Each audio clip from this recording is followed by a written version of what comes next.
मंडळी, आमच्या इथे ना लग्नामध्ये ह्या पद्धतीचे शिदोरे बनवले जातात आणि बरेच दिवस झालं मला काही शिदोरी खायला भेटली नाही, म्हणून म्हटलं चला आज आपण घरीच बनवू आणि रेसिपी पण करून टाकू.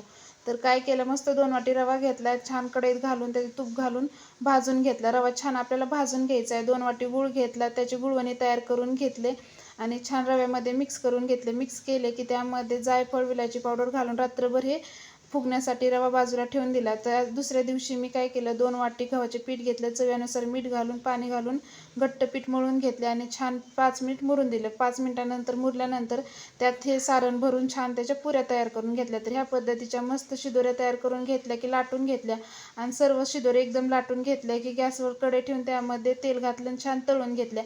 लाल होईपर्यंत छान तळायचे आहे. तर अगदी सोपी रेसिपी आहे. तर खाली त्रिकोण दिलाय का, तिथे जा आणि संपूर्ण व्हिडिओ पहा, म्हणजे तुम्हाला घरच्या घरी कशी शिदोरी तयार करायची ती कळेल. काही भागात ह्याला सांजोरी म्हणतात. चला आता पटकन चॅनलला सबस्क्राईब करून टाका.